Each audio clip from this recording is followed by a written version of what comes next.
Megastar చిరంజీవిపై Hindupuram MLA Balakrishna చేసిన వ్యాఖ్యలను కాపు సంఘీయులు తీవ్రంగా పరిగణించారు. ఆదివారం కాపు సంఘ నాయకులు మెగాస్టార్ చిరంజీవిపై బాలకృష్ణ చేసిన వ్యాఖ్యలను వెనక్కి తీసుకోవాలని డిమాండ్ చేశారు. సినీ పరిశ్రమల్లో దిగ్గజమైన మెగాస్టార్ చిరంజీవిపై సాక్షాత్తు అసెంబ్లీలో హిందూపురం ఎమ్మెల్యే బాలకృష్ణ మాట్లాడిన తీరు కాపు సంఘీయులను తీవ్రంగా కలిచివేసింది. ఆదివారం ఉదయం ఆర్టీసీ డిపో రోడ్లోని బొమ్మల సెంటర్లో కాపు సంఘీయులు మాట్లాడుతూ ఒక మెగాస్టార్గా చలనచిత్ర రంగంలోనూ రాజకీయ అధినేతగా పార్టీ నడిపిన వ్యక్తిగా ఎవరిని ఎప్పుడూ విమర్శించని చిరంజీవి పట్ల హిందూపురం ఎమ్మెల్యే బాలకృష్ణ మాట్లాడిన మాటలు కాపు జాతికి బాధ కలిగించిందని చెప్పారు. పవిత్రమైన అసెంబ్లీలో అలా మాట్లాడటం శోచనీయమని అన్నారు. మెగాస్టార్ చిరంజీవి ఎన్నో సేవా కార్యక్రమాలు నిర్వహిస్తూ సినీ పరిశ్రమలో ఎవరి అండా లేకుండా స్వయం కృషిగా ఎదిగిన మహోన్నత వ్యక్తి అని, అలాంటి వ్యక్తి ఎన్నో పురస్కారాలు కూడా అందుకోవటం జరిగిందని అన్నారు. అటువంటి మహనీయునిపై బాలకృష్ణ దుందుడుకుతో మాట్లాడటాన్ని తీవ్రంగా ఖండిస్తున్నామని చెప్పారు. దీని వెనక ఏదో పెద్ద కుట్ర జరుగుతుందని అన్నారు. ముఖ్యమంత్రి నారా చంద్రబాబు నాయుడు కానీ, స్పీకర్ కానీ ఎవరూ దీనిపై స్పందించకపోవటం శోచనీయమని వారు పేర్కొన్నారు. మెగాస్టార్ చిరంజీవిపై బాలకృష్ణ అన్న మాటలు బేషరత్గా వెనక్కి తీసుకోవాలని వారు డిమాండ్ చేశారు. ఈ కార్యక్రమంలో కటారి హరీష్, బచ్చు రాఘవరావు, బూరెల దుర్గాప్రసాద్, తిరుమలశెట్టి శ్రీనివాసరావు, టి నాగరాజు, కోడూరి శివయ్య, అమీర్శెట్టి కొండలు, సాయి, అయినంపూడి చంద్రశేఖర్, పసుపులేటి రాము, మామిడిపత్తుల శ్రీను, రాయపూడి శ్రీను, కాళహస్తి భవానీ, కన్నెగంటి ఫణికుమార్, నాగరాజు తదితరులు పాల్గొన్నారు. అందరికీ నమస్కారం అండి.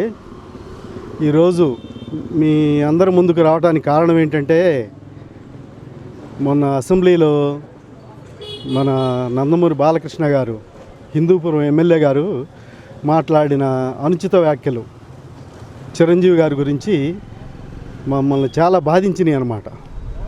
ఎందుకంటే చిరంజీవి గారు వివాదరహితుడు. చాలా వివాదాలకి ఆయన రాజకీయాల్లో ఉన్నప్పుడు కూడా ఎవరిని విమర్శించిన దాఖలాలు లేవండి ఇంతవరకు. ఎందుకంటే రాజకీయాల్లో విమర్శలు, ప్రతి విమర్శలు తప్పదు. ఈ ప్రతి విమర్శలు, ఈ విమర్శలకి దూరంగా ఉండాలనేది ఆయన ఈ రాజకీయాలకు దూరంగా ఉంటున్నాడు. అట్లాంటి వ్యక్తిని పట్టుకొని వాడు వీడు అని సంబోధించి, ఎందుకంటే ఇప్పుడు అసెంబ్లీ అనేది దేవాలయం లాంటి అసెంబ్లీలో ఆ విధంగా బాలకృష్ణ గారు మరి మందు తాగాడని అనుకుంటున్నాం. దాదాపు ఆయన ఆహభావాలు మాత్రం అట్లానే ఉన్నాయి.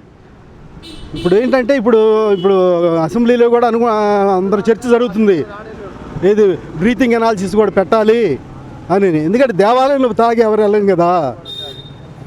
మరి నందమూరి బాలకృష్ణ గారు మరి ఎందుకంటే ఇప్పుడు ఎన్టీ రామారావు గారు యుగపురుషుడు, అట్లాంటి నందమూరి వంశంలో మరి బాలకృష్ణ గారు, ఎందుకంటే చరిత్ర చూసుకుంటే ఒకసారి రామారావు గారు చిరస్థాయిగా సువర్ణాక్షరాలతో లిఖించబడే ఒక నటుడుగా, తర్వాత చిరంజీవి గారు మరి చూడండి దాదాపు ఇన్ని సంవత్సరాలు చిరంజీవి గారు ఏది ఒక కొత్త వరువుని తీసుకొచ్చి ఏమి సపోర్ట్ లేకుండా నిలదొక్కుని సినీ ఇండస్ట్రీలో మా కాపు జాతికి ఇవాళ రోజున సినీ ఇండస్ట్రీలో గుర్తింపు తీసుకొచ్చి ఒక మహావృక్షంలాగా ఎదిగిన చిరంజీవి గారిని పట్టుకొని ఆ విధంగా సంబోధించడం అనేది మా యావత్ కాపు జాతి మొత్తం చాలా బాధతో బాగా ఉన్నాము. దీనికి మాత్రం భవిష్యత్తులో మూల్యం చెల్లించుకోవాల్సిన పరిస్థితి ఉంటుంది. సందర్భానుసారం లేకుండా మరి అసెంబ్లీలో ఈ విధంగా ఆ వ్యక్తి మీద వాడు వీడు అని వల్గర్గా మాట్లాడతామంటే చిరంజీవి అభిమానులుగా మేము చాలా బాధపడుతున్నాము. ఆయన రాజకీయాల్లోకి వచ్చాడు, రాజకీయాల నుంచి మళ్ళీ తప్పుకున్నాడు. ఈ రోజున రాజకీయాలంటే ఏ రాజకీయ పార్టీతో నా సంబంధం లేదు అని ఆయన తన స్వతంత్రంగా ఉంటున్నాడు. కానీ ఎక్కడ స్టేట్మెంట్లు కానీ ఏ పార్టీ తరఫున కానీ ఎటువంటి చేయటం లేదు ఆయన. మరి ఆయన పని ఆయన చూసుకున్న ఆ వ్యక్తిని మళ్ళీ బయటకు లాగి ఈ విధంగా ఆయన మీద దుష్ప్రచారం చేయడం అనేది మంచి పద్ధతి కాదు.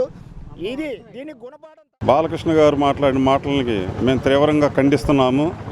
అసలు అతను మందు దాగి అసెంబ్లీలో అడుగుపెట్టి 2 చేతులు జోబులో పెట్టుకొని, నెత్తి మీద విగ్గు పెట్టుకొని, దాని మీద కలజోడు పెట్టుకొని ఇదేదో సినిమా షూటింగ్ అన్నట్టుగా అలా మాట్లాడటం మాకు చాలా బాధ కలిగింది. అన్ని రకాలుగా చిరంజీవి గారి జోలికి వస్తే కాపు జాతి ఏది కూడా ఊరుకోదు.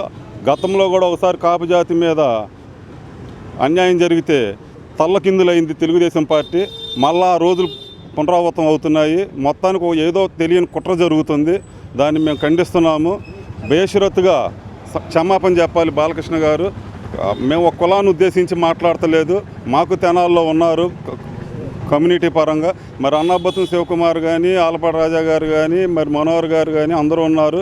ఎవరు పని వాళ్ళు చేసుకుంటున్నారు. ఇలా విమర్శలు ప్రతి విమర్శ చేయట్లా. వీళ్ళందరికీ కూడా చెడ్డ పేరు వచ్చింది ఆయన మాట్లాడే మాటలకి. అన్ని రాష్ట్రం అంతా కూడా